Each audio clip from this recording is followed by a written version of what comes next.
Well, anyway, there's lots to get to. Let's get to it. First, we're going to start with, and I don't mean to be an Us Weekly magazine. I don't mean to be tabloidy. So we're not going to spend a lot of time on this salacious thing that's happened. Although it does have an impact. I mean, how much money should these people pay back? Bill Morneau, when he realized he was caught, paid back the Wee gifts that he was given by the Wee brothers. He paid all that back the day he was caught and the day he was set to testify about that in the House of Commons.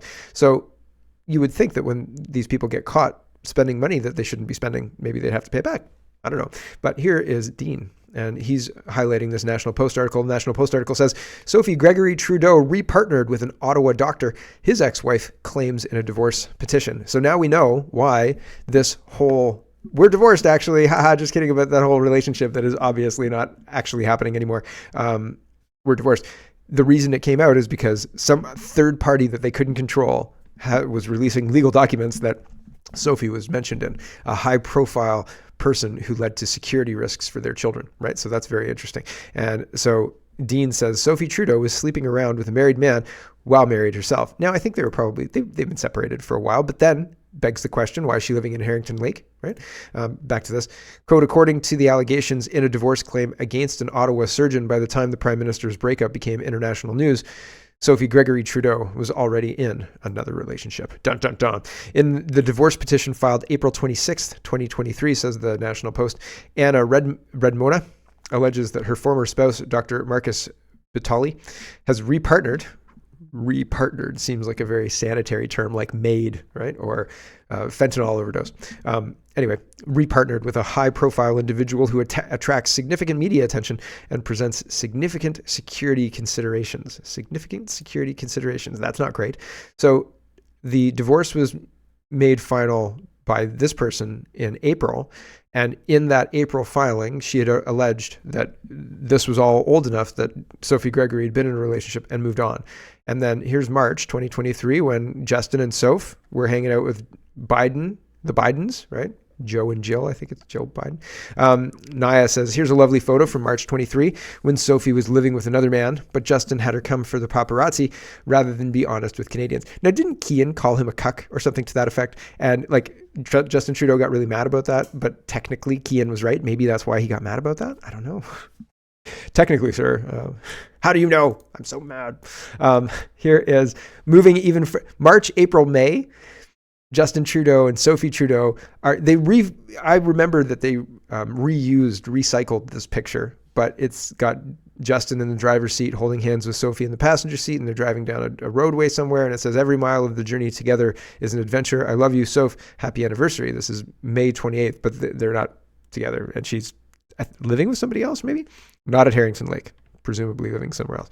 So Andy Lee says Sophie had already repartnered at this point, according to divorce filings, but they went for the staged photo op anyway. So, and the National Post article has a bunch of examples of her being a good politician's wife and, championing causes on her Instagram, which I guess is now First Lady's jobs and all that weird stuff. But Dean points this latest vacation out. He says taxpayers flew Trudeau's wife on multiple expensive vacations while she was sleeping with another man. Think about that. Again, they were separated. I'm not so worried about Sophie and who she's sleeping with. Everybody was making jokes about her and Idris Elba, I think, because he had COVID and she had COVID and everybody was like, tee hee hee, but I mean, for real, yo.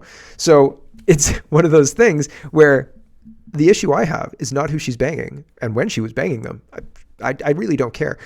I care that taxpayers are paying for vacations that she's going on pretending that she's the, Prime Minister's wife. So that I care much more about that than who she's banging, when she's banging them. I don't care so much about that.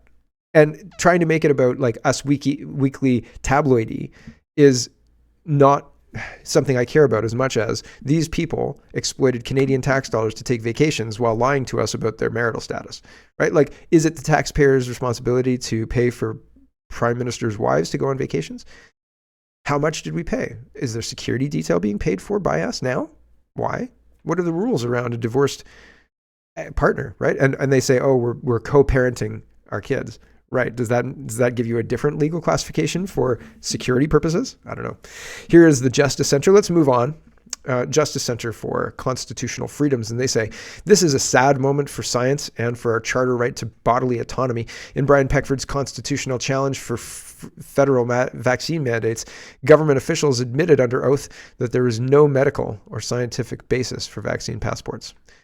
If that's true, then why aren't we arresting the people who are forcing this nonsense down our throats, right? Chris says they destroyed lives and knew exactly what they were doing when they did. Criminals. Yeah, there should be arrests. There should be arrests. There should be mass arrests, actually. The people who lied to us, the people who said it's safe and effective, the people who said that if you're trying to kill grandma, then you're the problem. All of these people who are trying to censor everything, there should be mass arrests. Mass arrests, and throw the book at them and kick out the people who are undermining our basic rule of law, or replacing what rule of law used to mean with Justin Trudeau's version of rule of law, which is not law at all. Here's Maxime Bernier, and he's talking about COVID. He says the fake conservatives supported Trudeau's authoritarian COVID mandates for 2 years and never raised a finger to defend the unvaccinated. They feared the backlash from the hysterical media and some of their base. Now that it's publicly safer, they're voting on a bill to ban vaccine mandates for federal employees. Unprincipled cowards. Yeah, here's Pierre Poilievre. And it's interesting because Ian says, where was he when it mattered? This is him introducing seconding. Another, Dan Albus, I think, created this bill. And Mr. Poilievre is talking about seconding it here. But it's interesting because, hold on, there was an interaction I wanted to show you.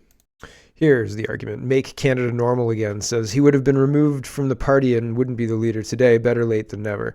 And Ian responds. He says, better late than never? Sorry, no. Tell that to the Hartman family. It's easy to have a spine after the public mood turns on an issue.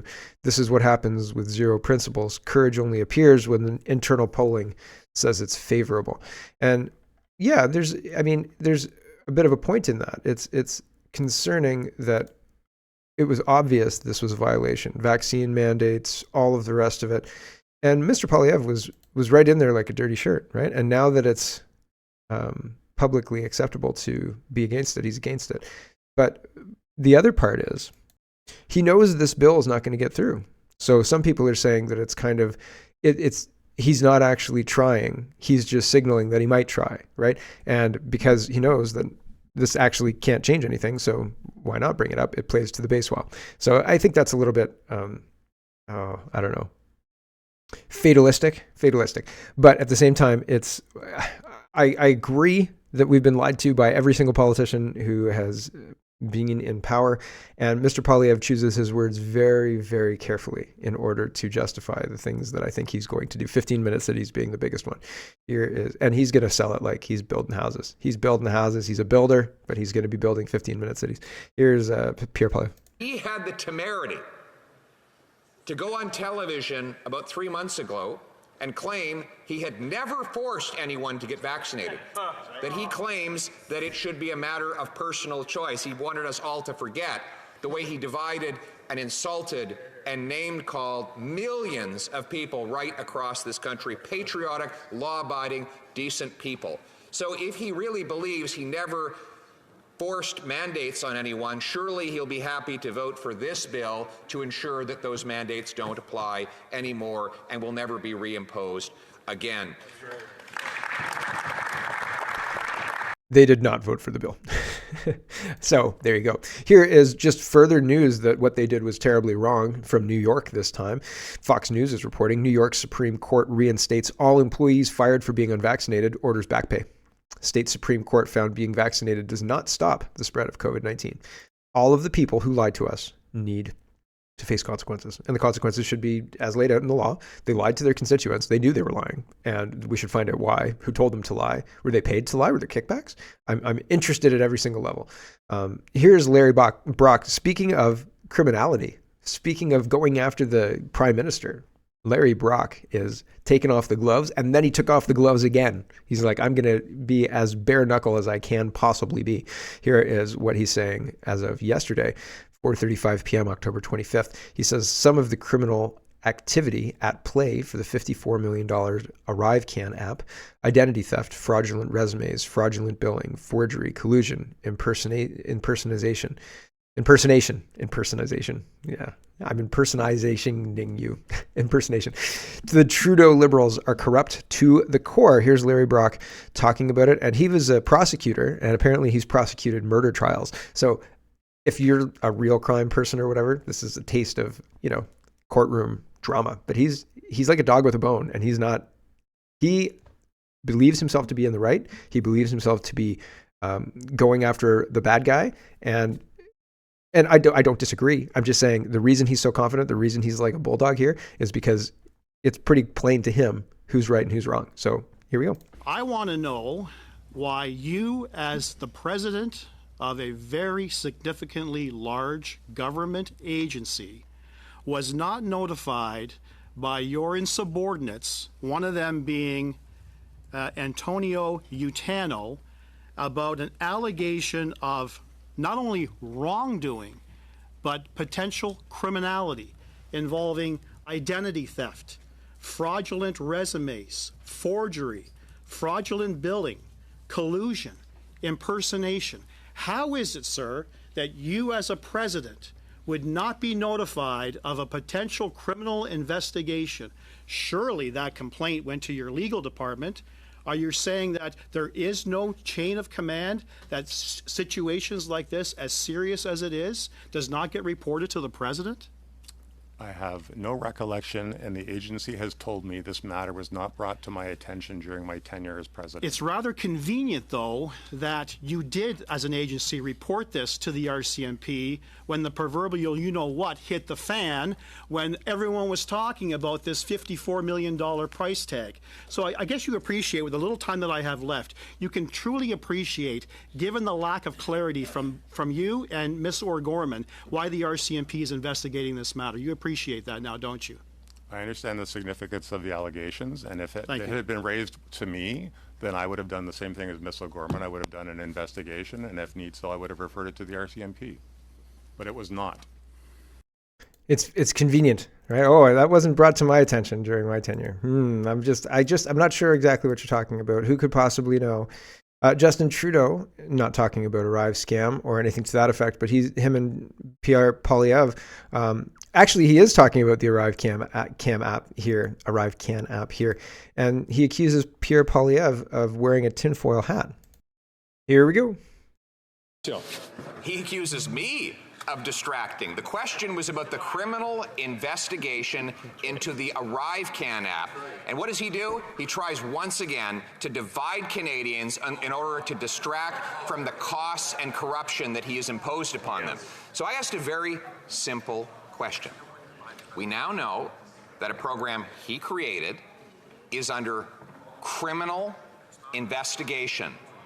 Will he, yes or no, cooperate with the police? Spoiler, he does not answer yes or no. Mr. Speaker, as I said, both the RCMP and CBSA's Professional Integrity Division are investigating, and the CBSA has also launched an internal audit to look into contracting at the agency. But once again, Mr. Speaker, when the Leader of the Opposition talks about dividing Canadians, he doesn't actually want to accept that over 80% of Canadians chose to get vaccinated during the pandemic, Mr. Speaker. And he continues to play divisive games. He continues to play divisive games to try and divide Canadians on a matter core to public health and public safety. We have always stood up for the safety of Canadians while he chooses to wear a tinfoil hat, Mr. Speaker.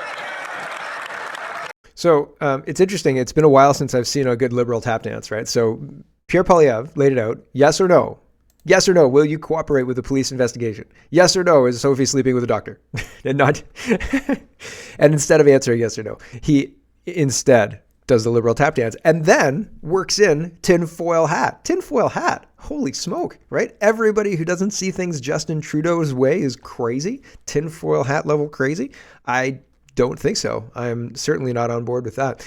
The food professor, moving on a little bit, says recalling grocers in Ottawa will be as useless as trying to ice skate on a sandy beach. So Jagmeet Singh and everybody else are trying to put pressure on the grocers to reduce prices while at the same time increasing prices by adding carbon taxes and all sorts of other prices, inflationary policies to our government and the way we do things, and they're blaming the grocery store CEOs and calling them into parliament. It's not going to solve any problems.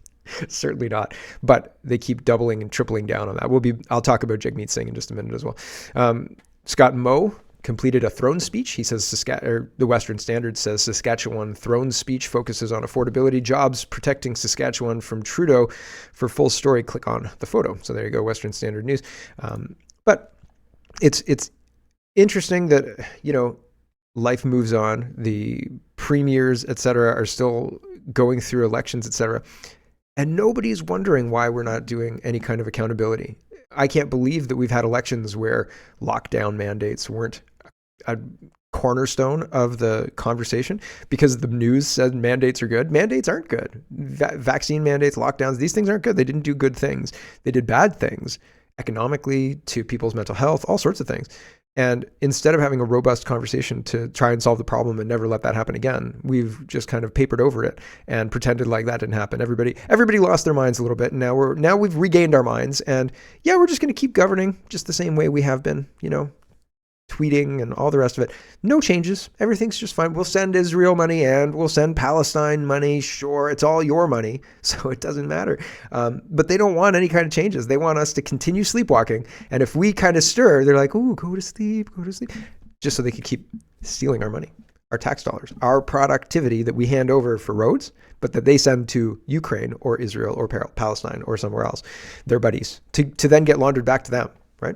David Mulrooney says Canada Border Service Agency paid millions of dollars to IT firms after receiving misconduct complaints. The Globe and Mail is talking. Two guys got over $11 million from the government of Canada to do no work, and none of you know who made the decision to give them that contract? How do I get one of these contracts? So you're going to give me $11 million. Uh-huh. And I don't have to do anything at all for it? Uh-huh. And where do I sign up? The government of Canada. Soon that $11 million might be able to buy you just a loaf of bread, right? Like if inflation, really, hyperinflation kicks in. We're not there yet. But Tiff Macklem has a little bit of a warning, right? My voice sounds ridiculous. Margot says, Tiff Macklem comments on government spending's impact on inflation. It's going to be easier to get inflation down if monetary and fiscal policy are rowing in the same direction. Please stop working against us.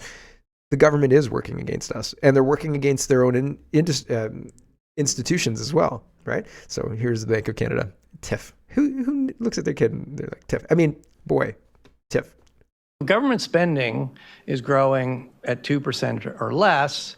It's not, adding more demand. It's not adding faster to demand than supply is growing. So it's not adding sort of undue inflationary pressures. So if you look at government spending over the last year, it was below 2%. So it doesn't look like it's been adding undue inflationary pressures over the last year or so. If you look at our forecast in the Monetary Policy Report, what you can see is that when we add up the spending plans in the budgets of all levels of government, provincial, federal, for next year, we expect government spending to grow at about 2.5%. So what that means is if all those spending plans are realized, government spending will be adding to demand more than supply is growing. And in an environment where we're trying to moderate spending and get inflation down, that's not helpful. More generally, what I would say is that governments are hearing from their constituents. They are thinking more about the impact of inflation. They're thinking more about the impact of higher interest rates. And I think that's a good thing. And in that regard, they're thinking about it because they don't have any money. They're like, I used to be able to afford to put gas in my car and to eat groceries and to maybe go out for food every so often now and then, for the kids to have McDonald's or whatever it is that you like to do that is over and above the basic needs of whatever. The reason people are talking about it more, and it's not good, is because they don't have that extra. They don't have that room. And the reason that they don't have that room is bad policy, which he touched on at the beginning of his little conversation there. So it's bad, and the government is working to make it worse while Jagmeet Singh pretends that he's working for you. But I mean, we all know that he's not. Danielle says Bank of Canada is now expecting inflation to take until the end of 2025 to return to target. Just 2 weeks to flatten the inflation curve. It's 2 weeks to flatten it. 2 years. Do you remember when they said in Q4 2023, inflation is going to be handled? Don't worry about inflation. By that point, inflation will be handled. And then the Chrystia Freeland landed on an aircraft carrier with a victory, right? George Bush did that. But it's the same thing. Chrystia Freeland declared victory against inflation when, I don't know, I think the June inflation was 2.8 or something like that. And then immediately right away after it was at 3.3 and then 4.6 and then, back up. And so the premature declaration of victory against this evil foe just reminded me of George Bush in 2001, 2002, 2004. We're all done this Iraq war. Just don't ask about any of the war funding for the next 10 years. But they're not ever, if we allow them to continue these inflationary policies, a 2% inflation rate as the target, blah, blah, blah, blah, blah, then they're going to continue exploiting our permission. And we need to effectively remove our permission for them doing that. And I don't know how to do that because the powers that be are very good at dividing people to talk about orange juice and food banks and things like that. Oh, speaking of that, here's Pierre Poilievre to talk about food banks. Food Banks Canada paints a dire picture of Canada-wide affordability crisis. Pierre Poilievre says another ridiculous story from Trudeau's personal news service, the Canadian Press, wherein they detail the hunger crisis without mentioning once who's been in power for 8 years raising taxes on food. No wonder Trudeau wants to force people to read this stuff. Yeah, here's a Pierre Poilievre again talking about food banks, and he says almost 2 million people use food banks in March 2023 alone, the greatest demand since Food Banks Canada started collecting data in 1989, 34 years ago. Really? Only 34 years ago. The growth of the social safety net, and I don't know, that's what they call it, but I don't know that that's what it is. Maybe it's the growth of the learned helplessness net, right?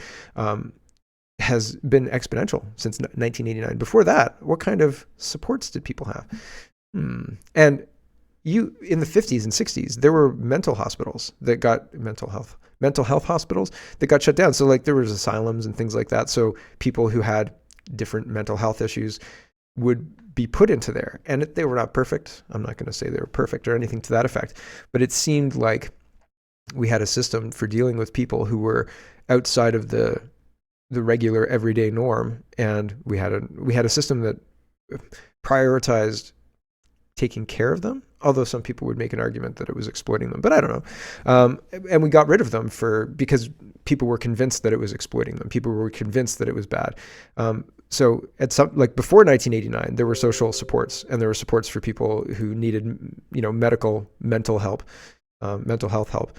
So it's interesting to me that, removing the mental health help and Social Security net gets added, right? Like you remove it and then it gets bad. And then you say, we have to deal with these problems. There's homeless people who seem kind of crazy. What'll solve that problem? Giving them homes? No, it won't. Giving them money? No, it won't. But giving them money allows kind of a slush fund, and you can create jobs, right? And then 34 years ago, slush fund created jobs, and it just grew and grew and grew. And does it help people? Maybe there's an argument that could be made that it helps people. But maybe the whole structure is wrong. Maybe the whole way we're organizing this is wrong. Anyway, moving on. Stephen Taylor says, when you Google which of the big grocery stores exists and none of it, you wonder if Jagmeet did the same. Northmart and Ventures, okay? And Jagmeet says, in none of it, orange juice costs $23.99 and pumpkins are $24.99. Justin Trudeau has let you down. Pierre Poilievre just pretends to care.